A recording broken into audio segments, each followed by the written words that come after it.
Once again, welcome to the 64th USHA Nationals Handball Banquet. We've got some people to thank. Yes.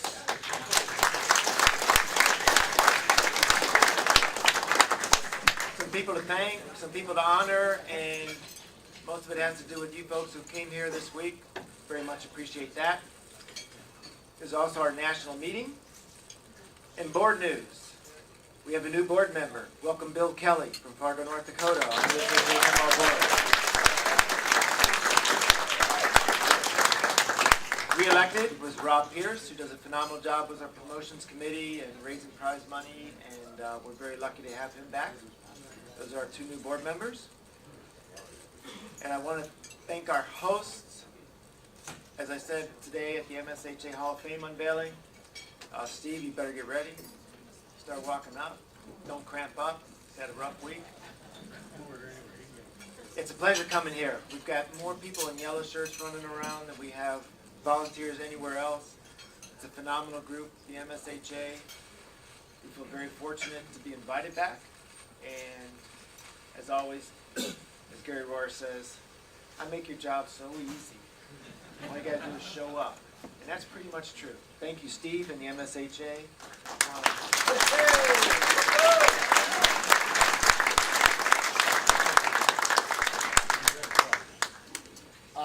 My name is Steve Tominga. I somehow coughed during our last meeting and became president of the MSHA this year, which I'm happy to do. But it was a busy year to take the reins this year, but we've really enjoyed putting together the Nationals, and with the help of the USHA, of course. And we want to thank all of you, all the players who came here to play in the tournament, to make it a great tournament.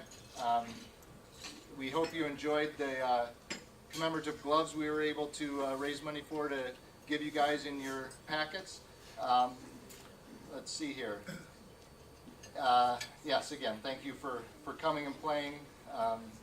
It's funny to me, I was thinking today, I said, I don't know where else you can start off something by saying an American, a Canadian, and an Irishman walk into a bar and not end with a corny joke. So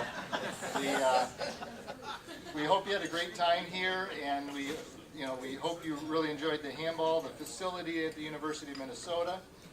We hope you enjoyed your Nationals experience. For me, I realized the Nationals isn't even as much about the tournament as it is about seeing guys you've seen over the years, catching up, meeting new people.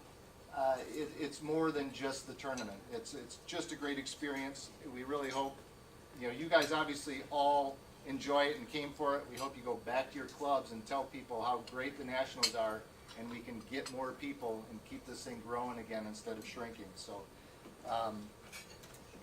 let's see here. I got a whole boatload of stuff. Ern's going to pull the hook soon, but we especially want to thank the University of Minnesota for helping us host this, and the great facilities.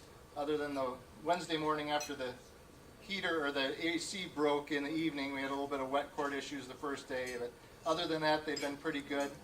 We want to thank the incredible staff, Vin Chung and Michelle Brickley, who were incredible and did so much stuff to make this go smoothly. They had a couple extra helpers that were running around with them regularly, Tasha and Alex and Lee Engel, who helped both with that and with some of the video stuff, setting that up.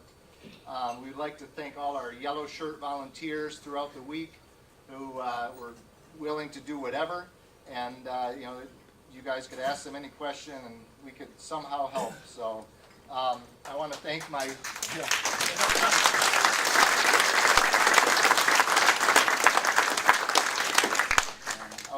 thank my super volunteer of the tournament, who is Alex Collegius, who was Mr. Lunch. Since the last tournament in Fridley, just about every time I see him, he says, "Steve, sign me up for every day for lunch at the next time we host this thing." So he was there. He loves meeting all of you, and just I don't even know if he's here. I don't think so. I didn't see him earlier. So personally, I want to thank 4 incredible people that got to deal with a bunch of smelly, angry, grumpy handball players: Joan Wicker, Carrie Kelly, Paula Dow, and Chatton Hayes for putting up with us all this week.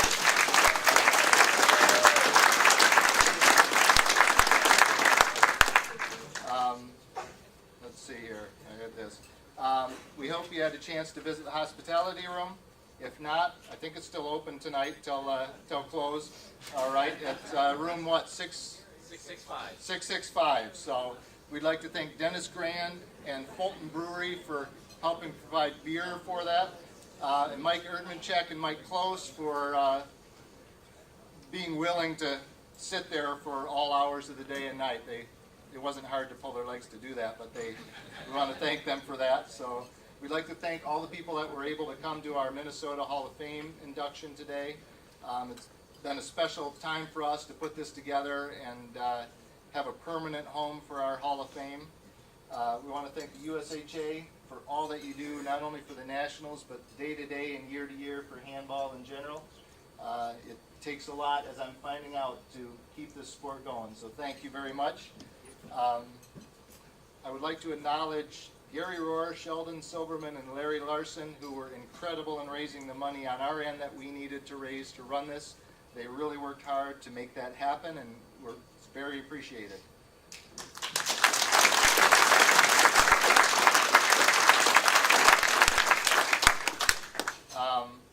I would like to also acknowledge our Nationals Committee Chairman for all the work he's done, Gary Rohr. Thank you very much.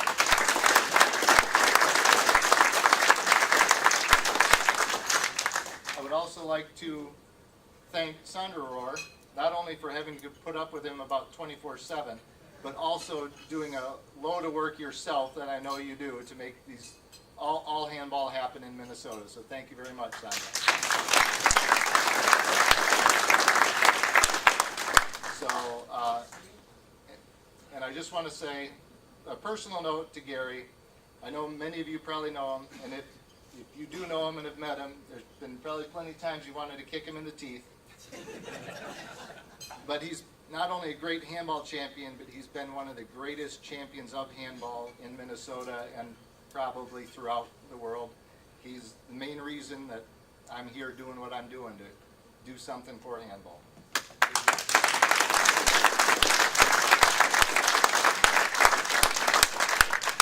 And just finally, it's been a great experience for me, as I hope it has been for you. I've met a lot of great people this week. After today, there's a few I like a little less than others, namely Paul Fitzpatrick, Cormac McMahon, and Daryl Dolan. But just kidding, of course. But it's been a great tournament. Thank you all, and I hope to see you guys all in 2015. Thank you very much.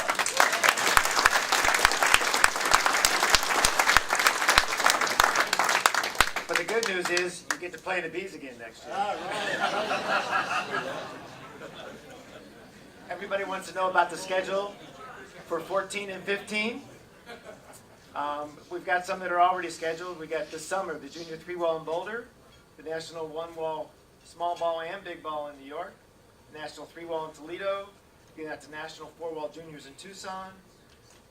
We awarded the National Masters Doubles to Chicago and the National Masters Singles to Alaska. You'll hear a little bit more about that in a minute. Actually, no, you won't, actually. National Masters Singles in Alaska, that is the site of the 2018 World Championships. You'll get a taste of that. Anchorage. It will be no earlier than May and no later than September. Our National 4-Wall next year, Los Caballeros, will be back there. It's a World's Year, 2015. And we've got some news on that, an update for August of 2015. Where's Chad? Our world's representative. Thank you, Chad.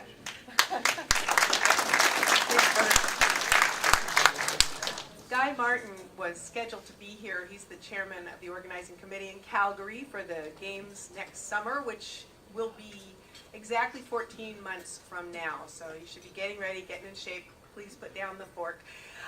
He was ready to be here and promote the event here, and he had some minor surgery and some flight restrictions. And so he wasn't able to come, and for some reason, people thought I should talk about this. So let me say that the thing that is uppermost in all of your minds is when we're going to do this, and the when they are going to do this are beginning Tuesday, August 11th of 2015.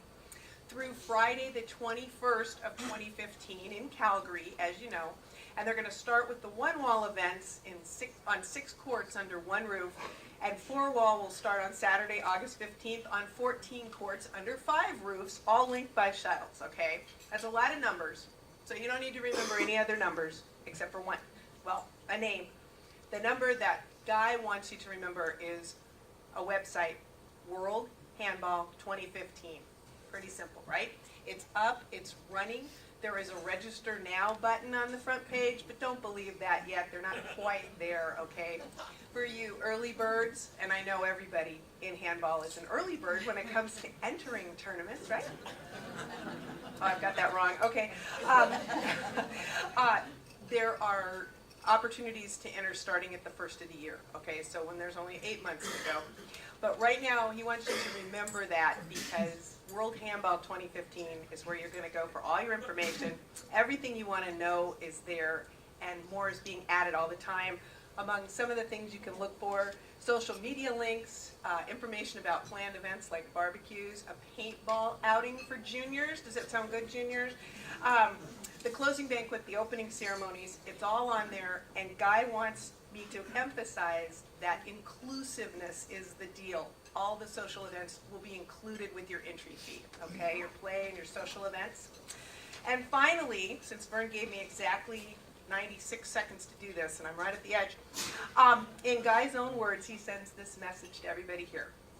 It is the organizing committee's hope that we will attract the top handball players in the world and continue on with the great championships held recently in Dublin in 2012, in Portland in 2009, and also in Edmonton in 2006. Come to Calgary in August 2015 for the fun, the hospitality, the camaraderie, and the championships. We look forward to hosting the best. Thank you.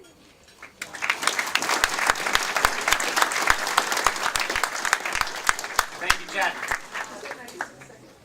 And this tournament's not over yet. Got a lot of great matches yet to play tomorrow. And I'm told that we need some referees in the morning. So, believe it or not, people haven't signed up for those matches. And we even got a couple of them with 4 nice guys on the court that Tom Sobe will help you out with in the morning on the tournament desk. That you won't even have to barely make a call except keep score. So, come on over tomorrow morning, especially you certified refs, and please help us out with that. We'd really appreciate it. It'll help the tournament run a lot smoother in the morning. We'll get off on time and people will make their planes. We've got a new fundraising arm at US Handball. It's called the President's Club, and our 4 current former living presidents are on it. You've seen a little bit about it in the magazine. It's, of course, to help handball grow. It's separate from the other club in that the other fundraising arms, in that the members get to help choose where the money goes. And it's big on helping mentors of junior programs. That's the first thing that was approved by the members. And we've got a new program that I want to tell you about right now, but I'm going to let the horse's mouth tell you a little bit about it. Abraham Montijo is part of the project. He's got a very successful youth program he's helped with, and well, actually started with in Tucson, and is trying to bring about across the country. Abraham, come on up.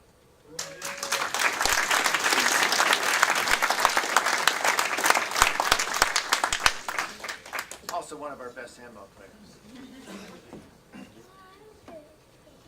Okay, thank you guys very much. Basically what's going to happen is Fred Lewis and myself are looking for venues in which we could basically develop and grow junior handball programs such as we have in Tucson. For those of you that don't know much about Tucson, Arizona, we have a ton of kids playing, over 50. It all started from scratch, so there's no reason why this will not work in any other location. The things we're looking for is committed individuals who are very passionate about the game of handball. Obviously we need the courts, so handball courts, and of course the kids.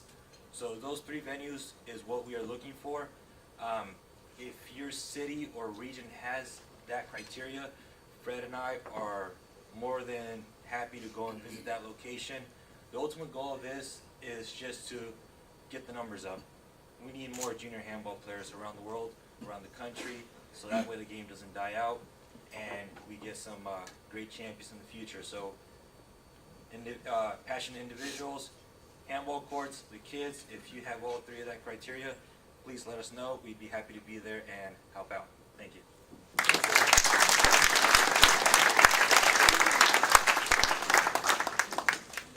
Thank you, Abraham. All of you in this room know how hard it is to get to a handball tournament. If you don't have to travel, you got to take the week off work.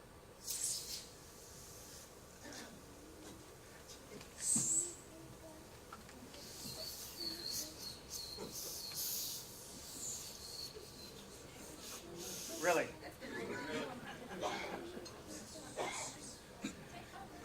We also know that you got to attend a few in order to win, because we all know you got to learn how to lose before you learn how to win.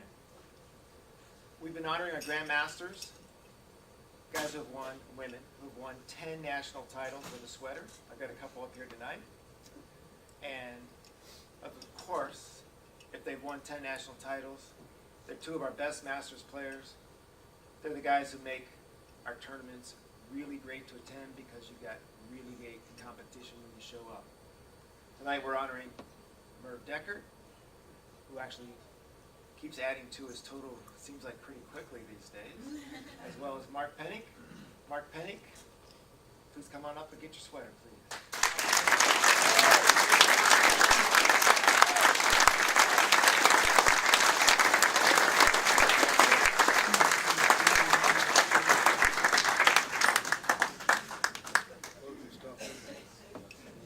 Mark is also one of those guys who can run tournaments and win the same tournament. That's pretty hard to do, I can tell you.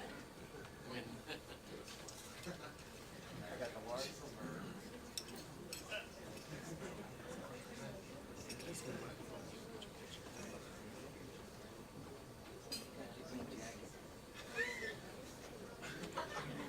You may not need to.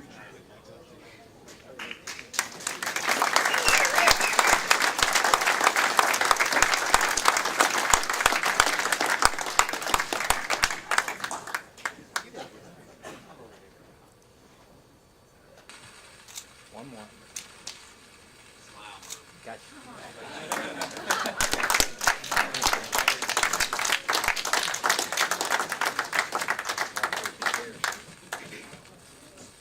A few years ago, we started a new program. Each year, we honor an organization of the year, a volunteer of the year, and a coach of the year. And again, like the players in the room, people I love to work with. And each day, I get to work with Matt Kruger, our development coordinator. And he's going to present, because he gets to work with the volunteers, he's going to present the volunteer of the year. Matt.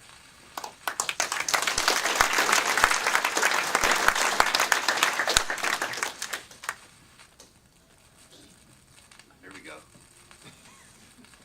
Hey, good evening. As we talked about already tonight, volunteers are vital to the success of events and tournaments. And for the Nationals here in Minnesota, we've had tremendous volunteers. We all can agree, had a great time. Everything's run smoothly, and we owe that to them. Thank you.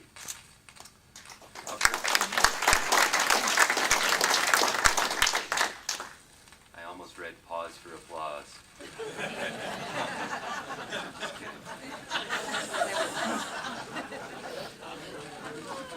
Tonight, a person we'd like to recognize has done a lot for the handball program here at the university, and he's done a lot for the USHA as a host for our national collegiate tournament. Last time the collegiate championships were held here at the University of Minnesota was 2009. He and his wife were actually involved in closing in on a house, yet he still devoted his energy with 16-hour-plus days at the tournament, making sure everything went smoothly for everyone. Recently, when a new collegiate committee was formed, he stepped up and answered the call to lead it. With a growing family and a change of jobs, he continued to provide leadership and stability for collegiate handball. And that's why it's my pleasure to present the USHA's Volunteer of the Year Award to Matt Johnson.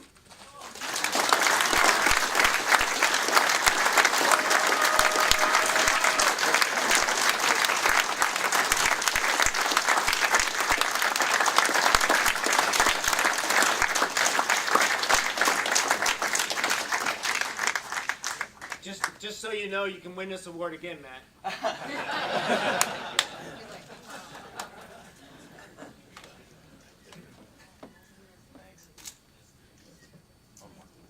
Turn that a little bit to the side. No, there you go. Gotcha.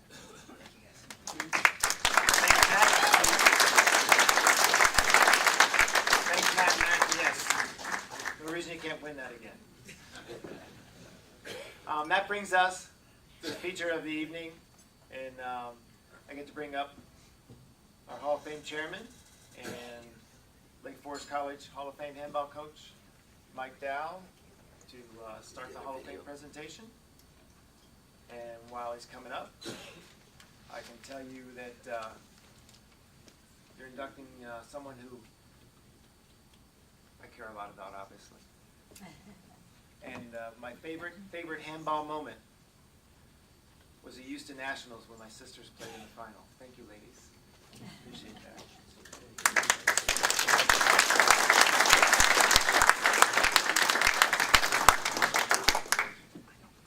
Thank you, Vern. This all began in December 1971. I attended the juniors at the University of Miami, and I spent the night sleeping on the floor of a fraternity house. I got up the next morning. I had no idea where the tournament was being conducted. So I got up, walked outside, asked people. No one had a clue. So I stand in a corner, and a car loaded with kids pulled up to the stop sign. And I yelled at them, I said, "You aren't going to the National Juniors, are you?" And there was a roly-poly guy with a cigar in his mouth who said, "Yeah, we're all the kids are playing." I said, "Well, do you know where it is? Hop in the car, I'll take you there."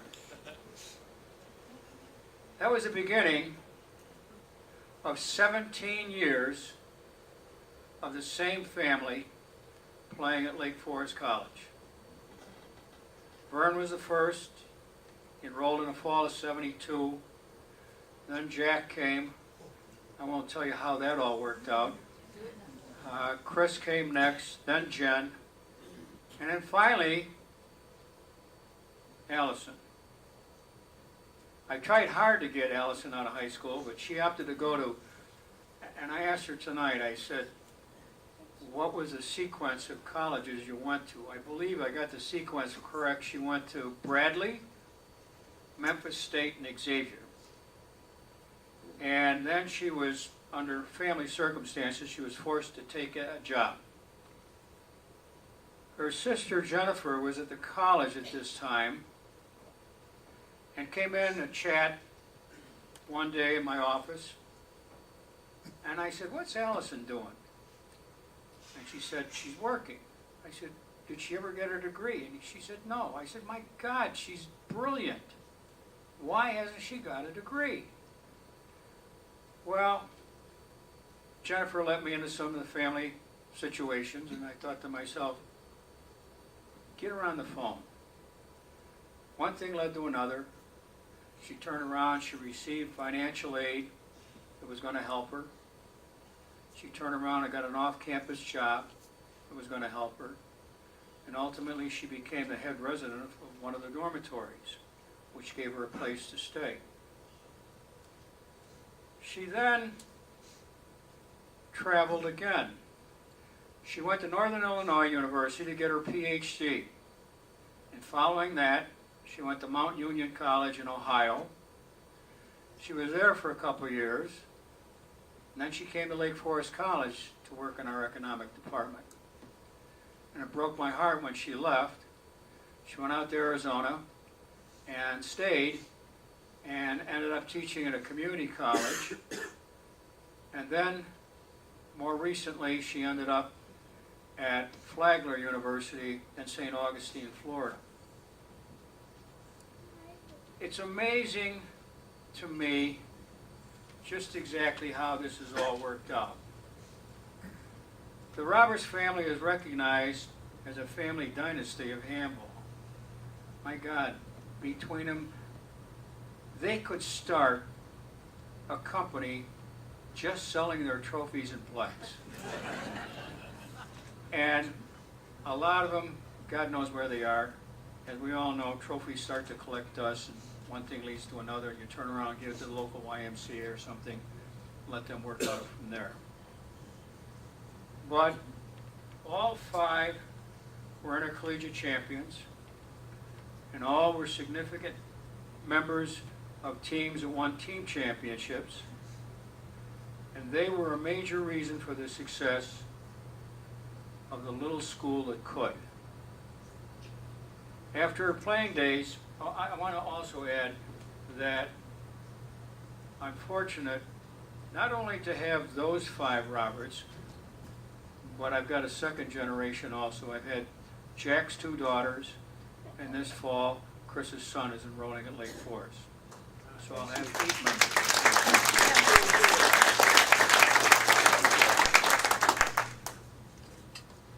After her playing days in college ended, she went on to greater heights, which will be presented shortly. I couldn't be prouder of all her achievements as she is admitted into the USHA Hall of Fame, and Leanne Martin will make the official induction. My love goes to the family. God knows how important they were to me and still are. Thank you so much.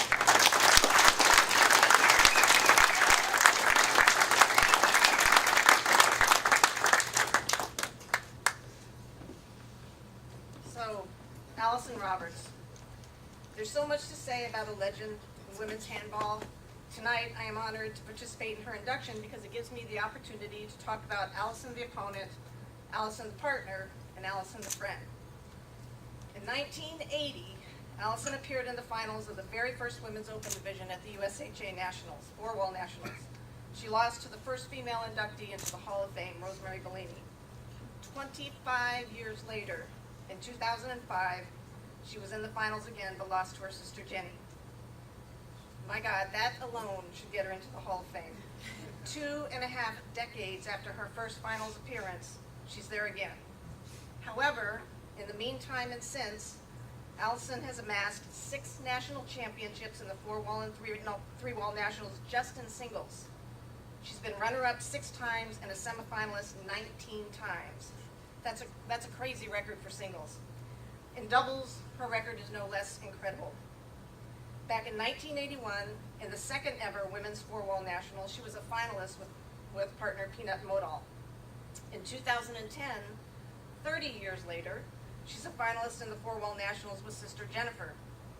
Between the 4 and 3-Wall Nationals in doubles, Allison has won 9 national championships, was a runner-up 14 times, and a semifinalist 11 times.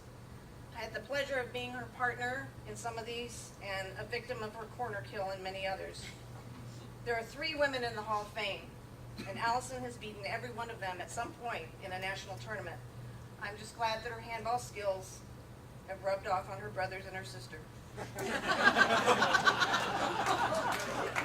Most induction speeches address what it's like to play against the inductee. So I will begin with Allison, the opponent. Allison is the smartest player I've ever gotten to play against. In my early years in Texas, I played way too many matches against her in singles and doubles, with her coming out on top most of the time. I couldn't outsmart her. My partners and my double strategy was simple: keep it away from Allison.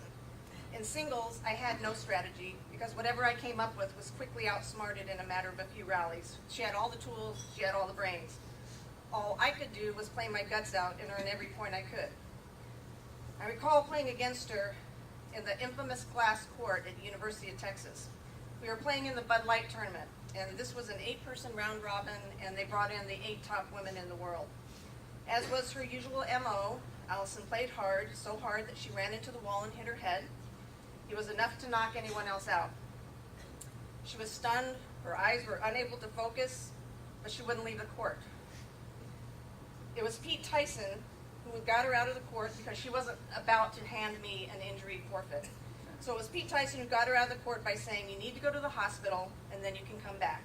So she went to the hospital, She was treated, she came back, and I'll be damned if she didn't want to play me again. She didn't want to resume the match.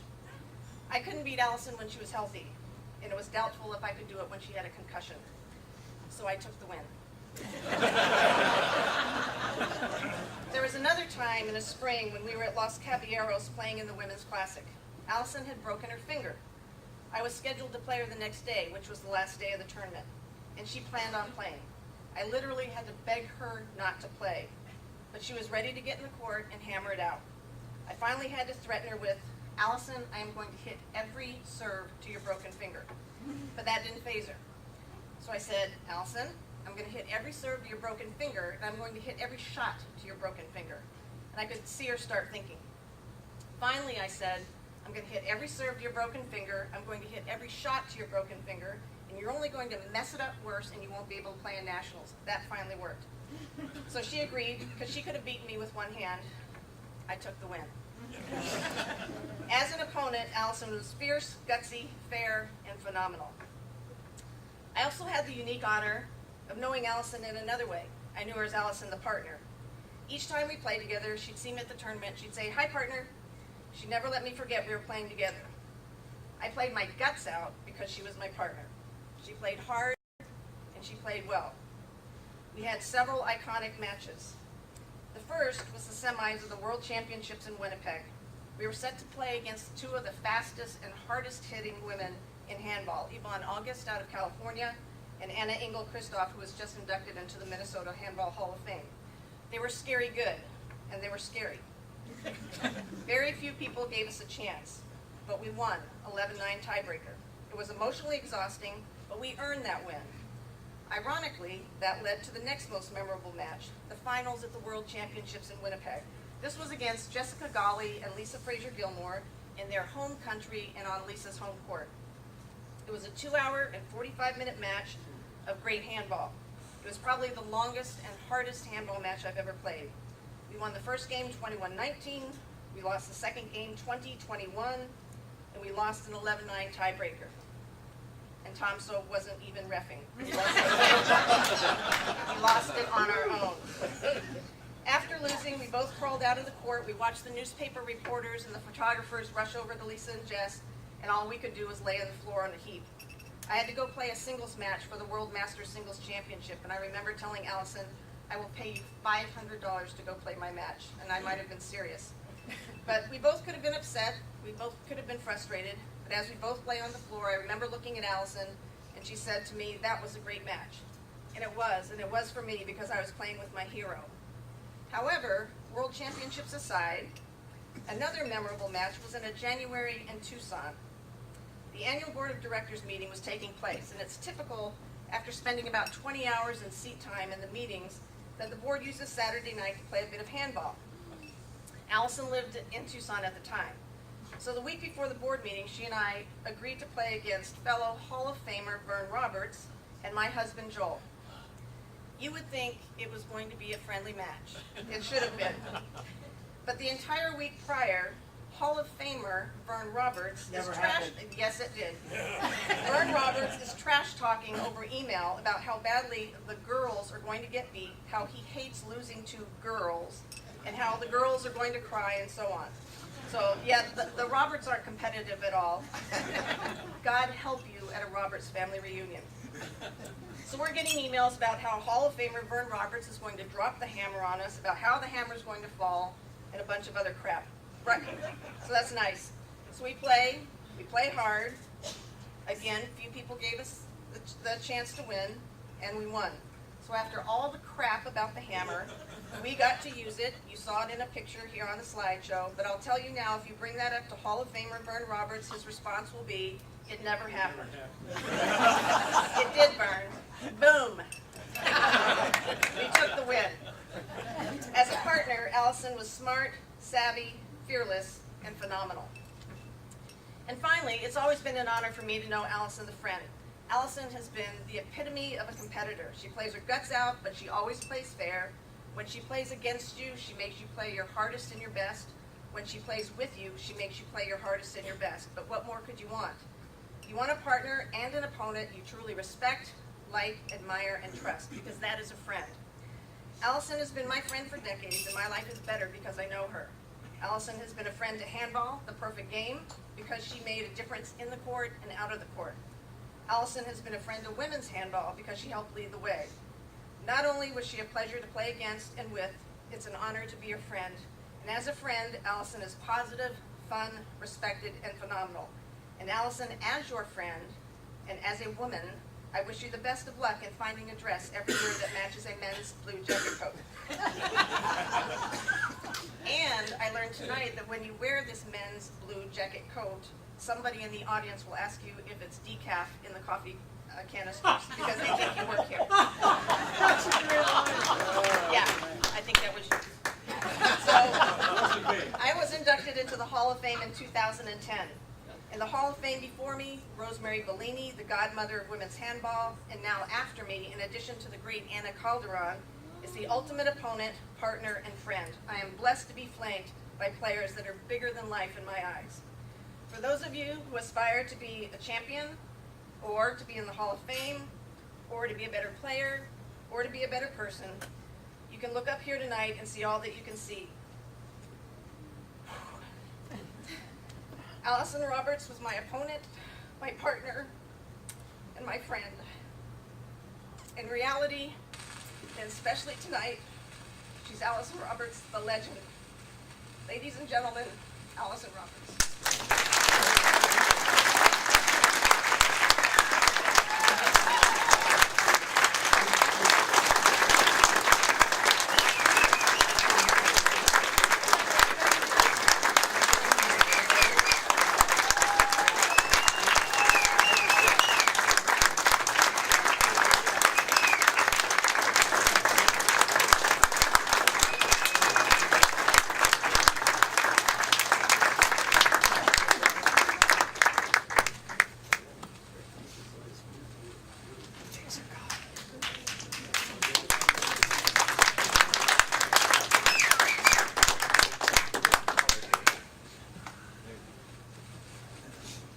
Wow.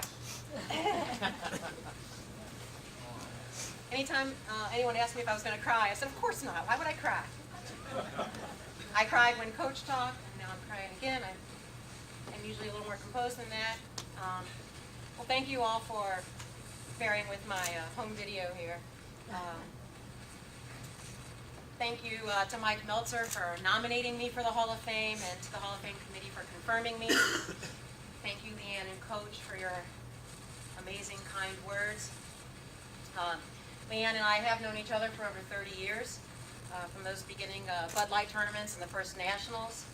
And we were competitors first, then we were doubles partners. We were always friends. Those matches she spoke of in 1997 at the World Tournament in Winnipeg, going through that experience together, we had the thrill of victory and then the agony of defeat. But we became soul sisters at that tournament, because you don't go through something like that with someone and not have a special bond with them. So I love you, sister.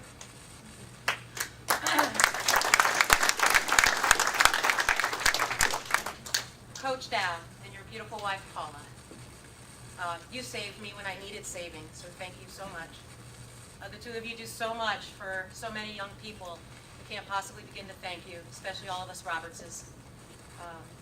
You opened a door for me when I needed one open, and I am now proud to have a PhD in economics and be a department chair of a beautiful college in Florida, and I can't imagine that I would be there if you hadn't done that for me, so you made a huge difference in my life.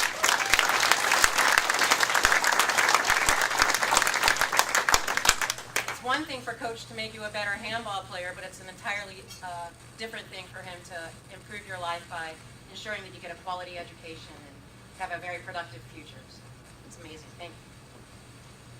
I want to thank Keith Thody for the slideshow and the video. I don't know if you guys have noticed, but I've won every single volley. So that was mighty kind of him.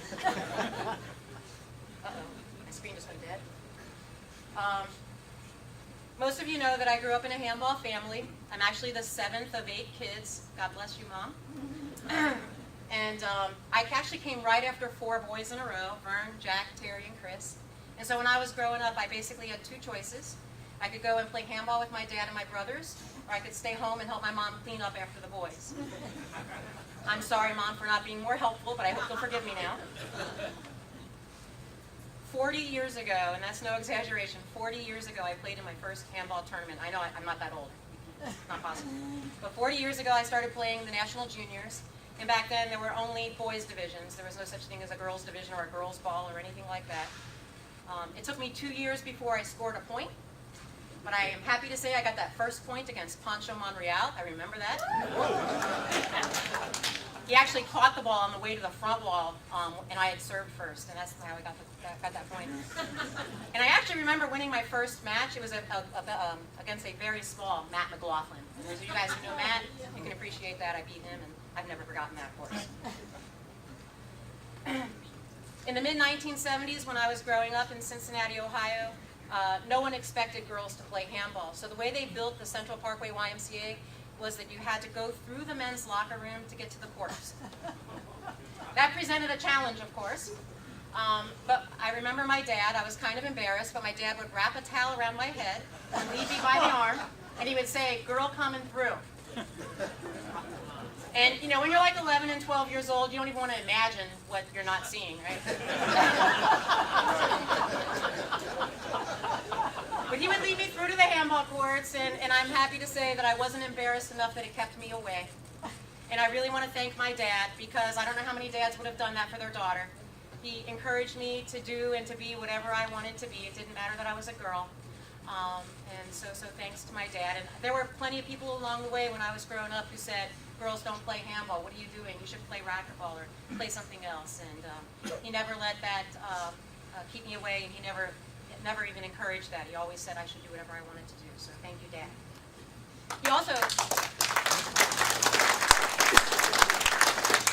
He also was one of the top players in our area, and he let me be his doubles partner. And so that's really how I learned how to play handball, was by being his right side doubles partner. And I can tell you that if you stuck your left hand out when you weren't supposed to, you would get a look to kill. So I learned how to play doubles by watching my dad look at me in a painful way when I did the wrong thing. So I learned. I also learned by watching some of the best players play. And I've really been blessed, because my older brother, Vern, as you know, he's already in the Hall of Fame, and he was an amazing player on the Pro Tour for so many years. I got to watch, as a young person, I got to watch him play Nadia Alvarado Sr., Fred Lewis, John Sabo, Dennis Hofflander. I got to watch these incredible matches as a young person. So I learned how to play smart by watching and learning. So I was really blessed to grow up in this family where I was able to do that. I've always been a better doubles player than a singles player, and I figure that's because I'm more strategic than athletic. But I've gotten to play with some pretty amazing partners. And so at the beginning with my dad, and then with all four of my brothers, always played doubles with them. But my first partner was Peanut Modal, and when you see the doubles match on here, that's Peanut. She was an amazing digger. She was the perfect right side partner for me. And then I started playing with my sister Jenny, my much younger sister Jenny. She refers to herself as much younger. And then also, of course, wonderful Leanne Martin. And I've also played doubles with Rosemary Bellini and Anna Engel and Beth Rowley. So I've been blessed to have really good partners. And at the beginning, when I was first racking up some doubles titles, I remember Vern saying, because we were both somehow not managing to win the four-wall national singles crown, that coveted crown, Vern saying that maybe we Robertses were just cut out to be doubles partners. But I also remember him saying the number one most important thing to learn about doubles is to pick a really good partner. And I've listened to him, and I've done a good job of that over the years. So I've been very blessed with those. I have had people ask me what is my favorite match or my most memorable match, and it's hard to narrow it down to just one. I will say it's the first time I won a national doubles championship with my little sister. That was pretty incredible, and that was 1992. We won the three-wall nationals, and we beat the defending champions, Rosemary Bellini and Andrew Torrance, and we also beat a pretty incredible team of Anna Engel and Beth Rowley. In fact, they had beaten us in the four-wall nationals, so it was nice to get our revenge in three-wall. The matches that Leanne mentioned, obviously, were pretty amazing. In terms of singles, you're watching it right now. In 2005, I was 41 years old. Don't do any math, okay? But in 2005, I was 41 years old, and when Jennifer and I came to Houston for that Nationals, she was the 7th seed and I was the 8th seed. And I managed to beat Ireland's Maria Daly, and then I beat the defending champion Yvonne August, and then I beat Megan Mahilos, the collegiate champion. And Jennifer beat Beth Rowley, and then she beat Anna Engel, and then she beat Lisa Frazier. And both of our quarterfinal matches and our semifinal matches, they were all tiebreakers. And my mom was exhausted. My poor mom, you got to know this, my poor mom, you know what she does? She helps us get to the ball. She sits and watches our matches, and she throws her shoulders like this to help us get to the ball. She actually warns people not to sit too close because she might punch you. And she doesn't mean it in a mean way. But the Saturday night before our finals match, we were having dinner, and I popped out the ibuprofen because I really needed some. She asked if she could have some too because her shoulders were sore. Somebody asked her who she was going to cheer for on Sunday when we were playing each other in the final. She says, all I know is I'm not going to help you guys keep getting the ball because if I do, the match will never end.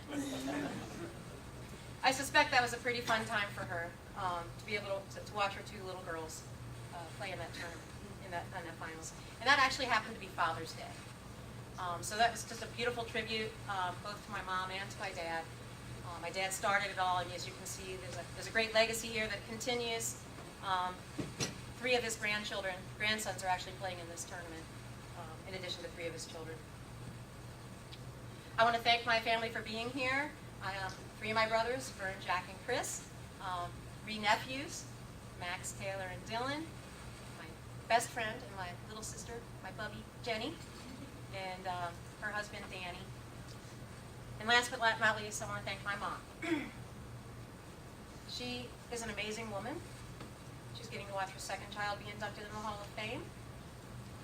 She deserves to be sainted for raising all of us.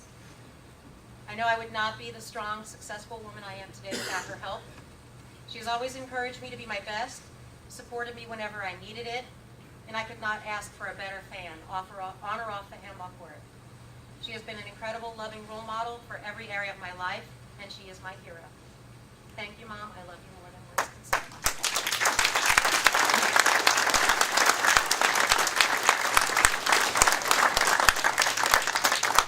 Thank you all. This is an incredible, humbling honor, and long live handball.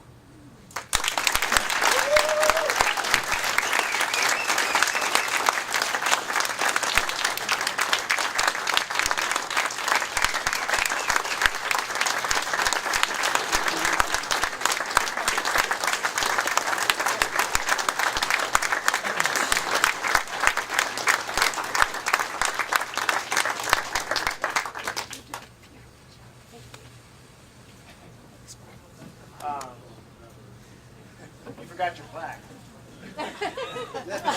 Well, okay.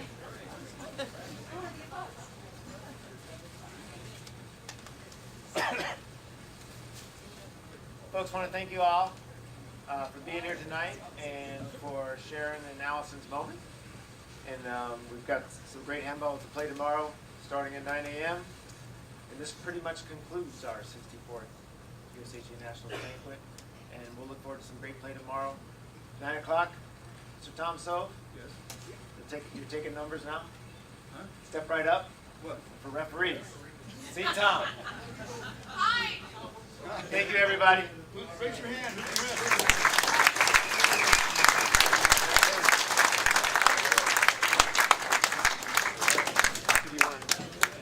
Everybody. Well, I guess one with you, and then we'll get a Yeah, we can. Let's go in front of. I never got that.